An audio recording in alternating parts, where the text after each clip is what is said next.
সংগ্রামী সভাপতি হুমায়ুন ব্যাপারী, উপস্থিত জাসাসের সাবেক সভাপতি, বিএনপি কেন্দ্রীয় নেতা জনাব রেজাউদ্দৌলা চৌধুরী,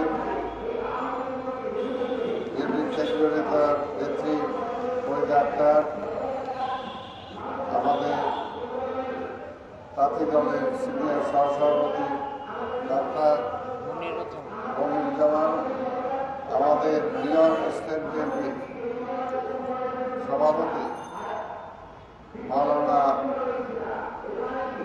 আলিউল্লাহ সহ অন্যান্য সমবেত ভাই ও বোনেরা, আসসালামু আলাইকুম। আপনার দীর্ঘক্ষণ বক্তব্য শুনেছেন। আমার সবার কথা একটাই যে আমরা অনতিবিলম্বে নির্বাচনী রোডম্যাপ আমরা চাই। কি কারণে চাই সেটাও বলা হয়েছে যে ফ্যাসিবাদকে বিদায় করার পরেও যতই সময় যাচ্ছে ততই আবার ফ্যাসিবাদ মাথা চারা দিয়ে উঠার জন্য চেষ্টা করছে।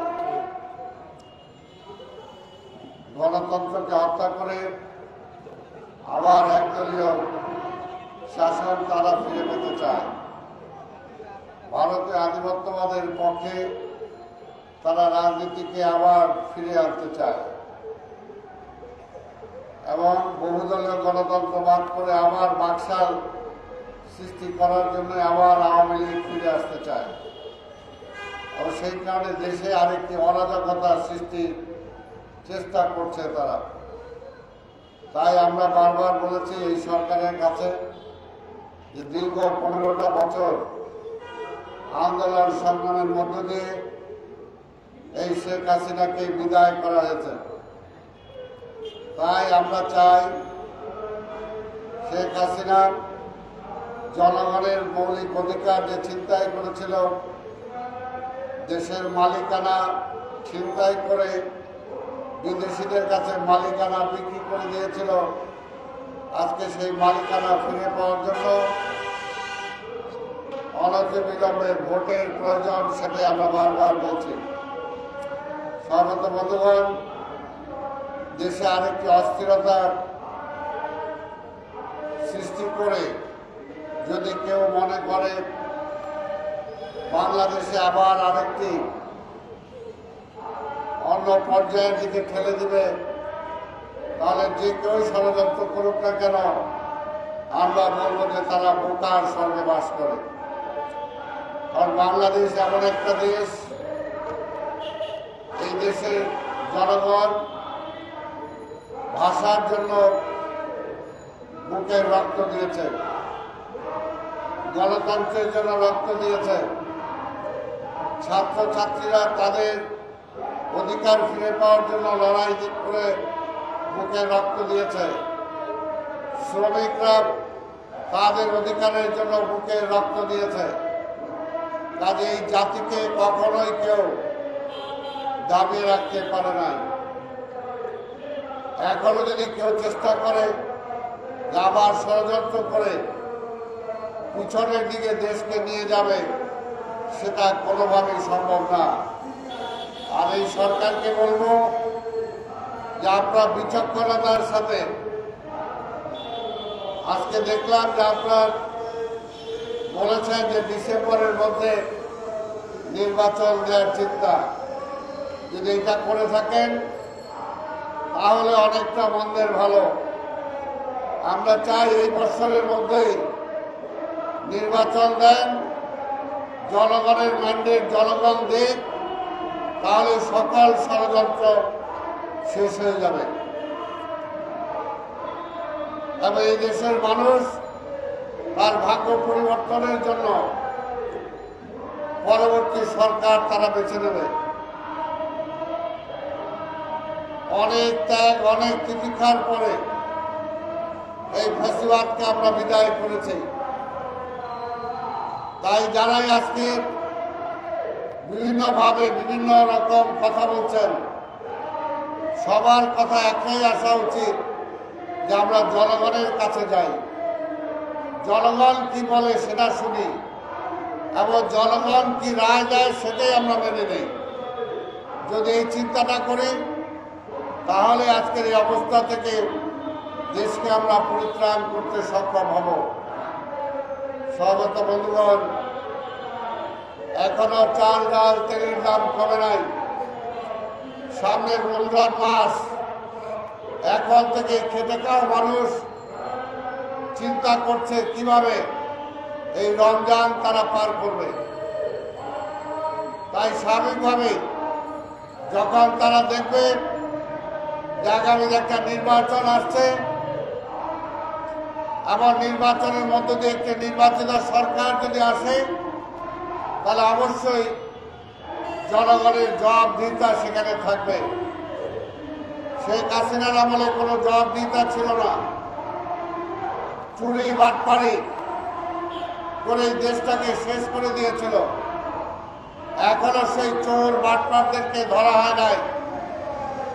যদি ধরা হতো তাহলে বেনজিরের মতো যে পাষণ্ড এই দেশের এই শাপলা চত্বরে আমাদের ওলামা মাশায়েখদের সমাবেশে যে গণহত্যা চালিয়েছে যে বেনজির, আজকে আবার নতুন করে তার কথা এই দেশে শুনতে বাধ্য হইতো না।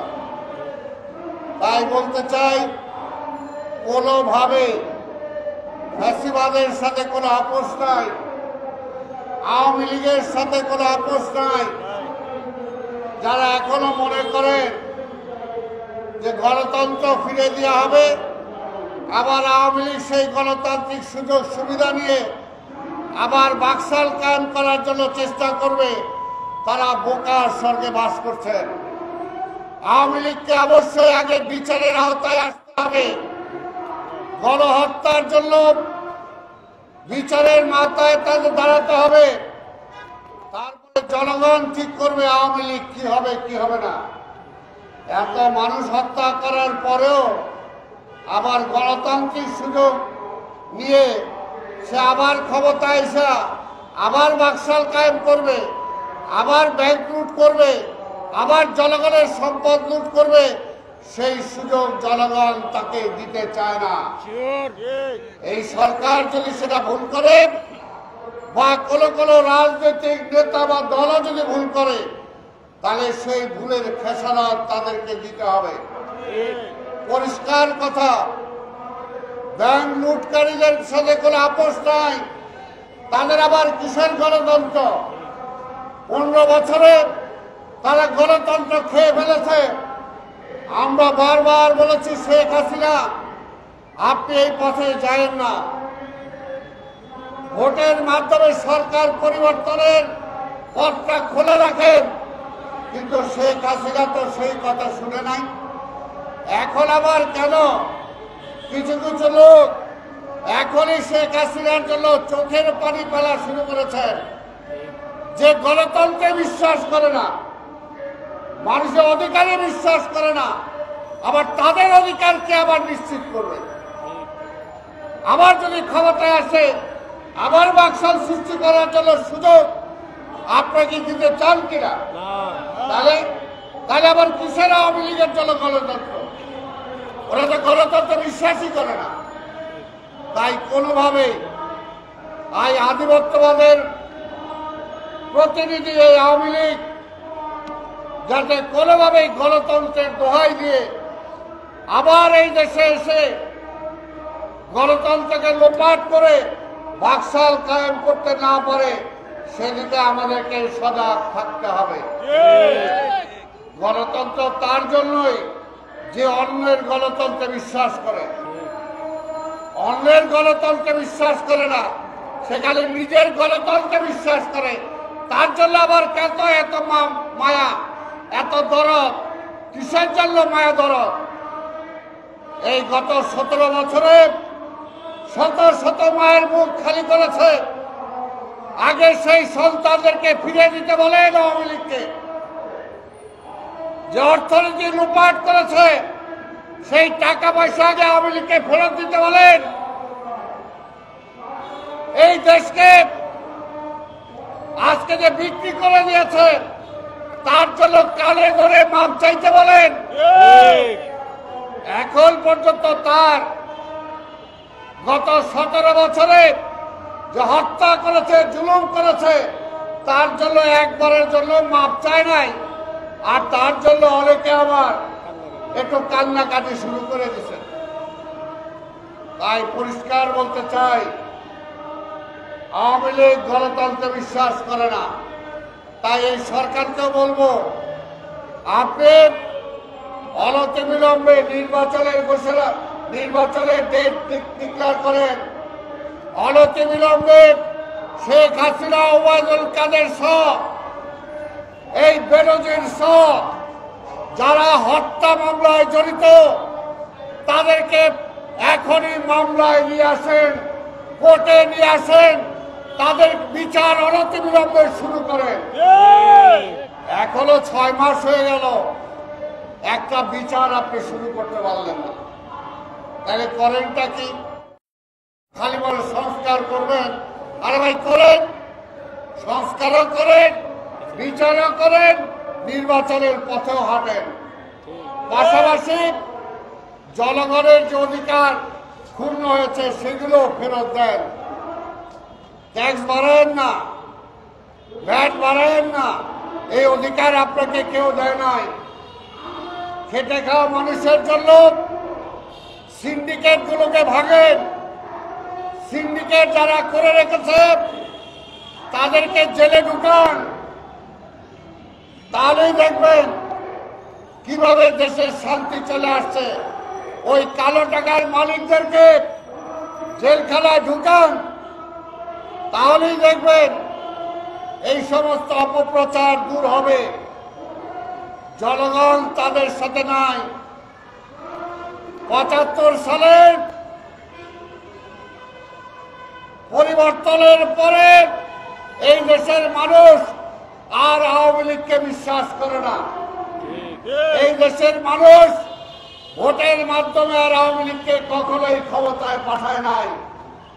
ষড়যন্ত্র করে তারা ক্ষমতায় গিয়েছে। তাই যারা ষড়যন্ত্র করে, যারা গণতন্ত্র চায় না, তাদের জন্য গণতন্ত্র আবার কিসে? তাই পরিষ্কার কথা বলতে চাই, বিভিন্ন জায়গায় আগে এখানে বিএনপি একটা সমাবেশ করতে হলে আমরা 500 থাকলে পুলিশ দিতেন 2000। যে কাউকে এখান থেকে পুলিশ ধরে নিয়ে যেত। এখন কিভাবে আওয়ামী লীগের চোরটারা, আওয়ামী লীগের সেই হত্যা মামলার আসামিরা কিভাবে আবার রাজপথে ঘুরে বেড়ায়, এখনো কেন তাদের আইনের আওতায় আনে নাই? ভারত আজকে বলে গণতন্ত্রের কথা বলে, গত 17 বছর গণতন্ত্র কোথায় ছিল?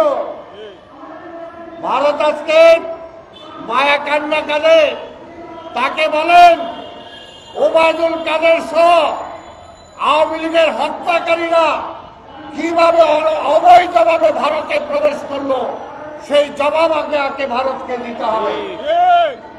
কিভাবে শেখ হাসিনা গণহত্যার আসামি হয়ে তার দেশে বসে থেকে এই দেশের আবার আরেকটা হত্যা করার জন্য, এই দেশে একটা বিশৃঙ্খলা সৃষ্টি করার জন্য ষড়যন্ত্র কিভাবে করে, কিভাবে এই দেশ থেকে চুরি করা, লুট করা, যে হালদার হাজার হাজার কোটি টাকা নিয়ে গিয়ে ভারতে গ্রেপ্তার হয়েছে, সেই হালদারকে কিভাবে আজকে ভারতের কোর্ট জামিন দিয়ে ছেড়ে দেয়, আজকে সেই প্রশ্নটা ভারতকে করে।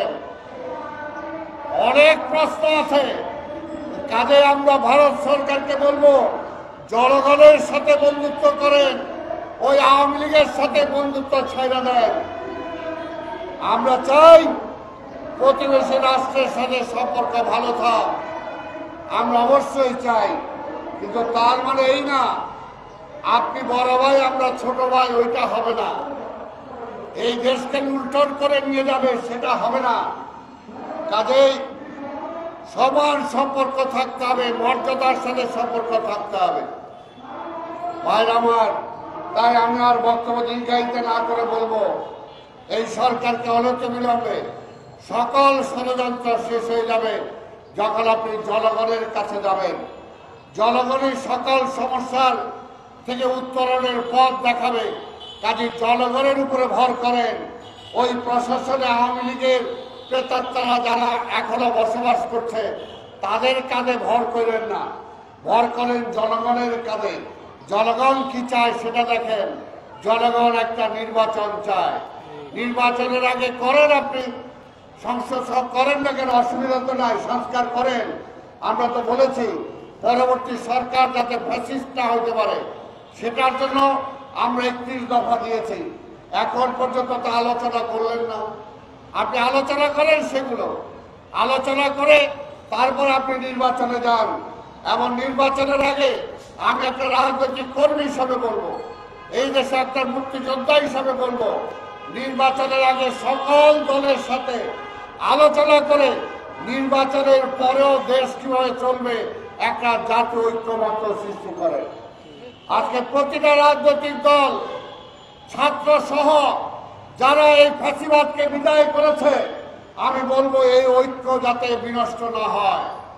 ফ্যাসিবাদকে রুখতে হলে, তাদের ষড়যন্ত্রকে রুখতে হলে আমাদের ঐক্যকে আরো মজবুত করতে হবে। কে ক্ষমতায় গেল সেটা না। আমাদের নেতা তারেক রহমান বলেছেন আমরা নির্বাচিত হলেও সকল দলকে নিয়ে আমরা সরকার গঠন করব। কারণ দেশের 12টা হাসিনা বাজায় দিছে। এই দেশকে গড়ে তুলতে হলে জাতীয় ঐক্যের কোনো বিকল্প নাই। সবাই মিলে আজকে গড়ে তুলতে হবে। এই পুলিশ বাহিনীকে গড়ে তুলতে হবে। এই র্যাবকে নিষিদ্ধ ঘোষণা করতে হবে। আজকের সমাজের বিচার বিভাগ বলি, শিক্ষা বিভাগ বলি, প্রশাসনিক বিভাগ বলি, সবগুলোকে নতুন করে গড়ে তুলতে হবে। সেটার জন্য সবার ঐক্যমত্য দরকার। বিএনপি সেটাই বিশ্বাস করে। তাই ভাইরা আমার, আজকে কে মন্ত্রী হলো কে এমপি হলো সেটা বড় কথা না। আগামীতে যাতে আবার ওই আধিপত্যবাদের শক্তির পক্ষে কেউ রাষ্ট্র ক্ষমতায় না আসতে পারে সেটার জন্য আমাদেরকে সচেতন থাকতে হবে। এই আহ্বান জানিয়েই আপনাদের সবাইকে ধন্যবাদ জানিয়ে আমি আমার বক্তব্য শেষ করছি। খোদা হাফেজ।